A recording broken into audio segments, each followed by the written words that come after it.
Thanks for watching. We appreciate you. Please subscribe.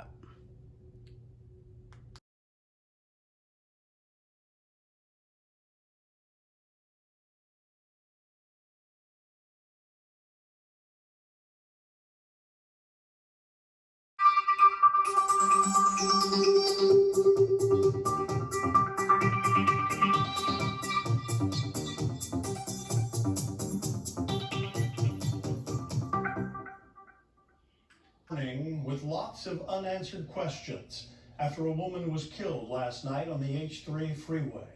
The suspect, according to Honolulu police, is her husband.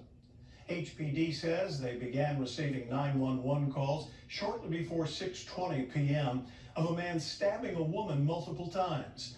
Police say witnesses pulled over to try to help the woman and restrain the man, who managed to get away but was eventually arrested by police. Male reportedly used the same knife that he was in possession of at the time of his arrest and injured himself. Based on the investigation thus far, it has been determined that the victim and the male were married and have recently been going through marital problems.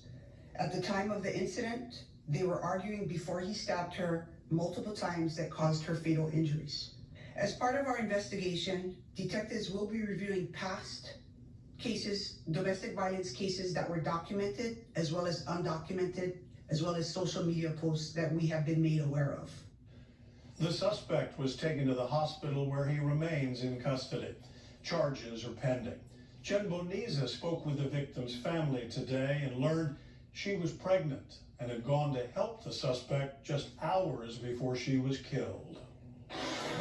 Her name is Dana Alotaibi. Her mother and sister say she had so much to live for and that she was planning to move back home to be with her family. She was planning to move to Virginia, back to Virginia, have the baby, buy a house. So she has plans. Nadine SENSELESS says that her sister Dana and her husband, a Marine stationed at Kaneohe Marine Corps Base, Hawaii, were separated. She didn't even live with him anymore. She was living in a different apartment. Despite all that, SENSELESS says Dana left a message Wednesday, just hours before she was killed, saying she was going to help her husband.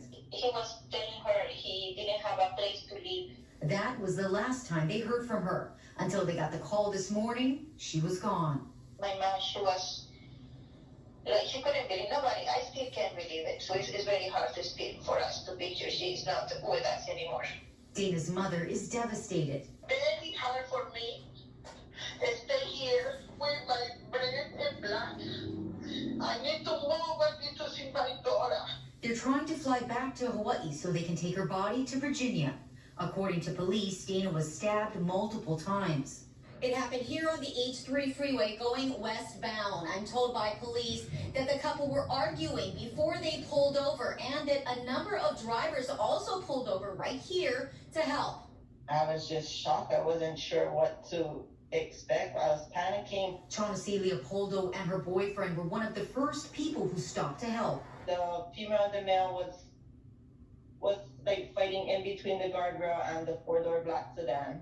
While he had her like in a headlock, and he just was going like this, so we thought he was punching her. She says another guy who was there tried to stop the suspect. I guess he tackled him from the back. I went to run to the truck, grab a rope, and then we tied his hands up, and the girl got free. Leopoldo says several people were administering CPR to Dana. Police say she was pronounced dead around 8:30 p.m. Leopoldo says the incident was traumatic for her entire family. It was crazy, it was chaotic, I don't know. There's too much to really take in. Jen Boniza, KH12 News, working for Hawaii.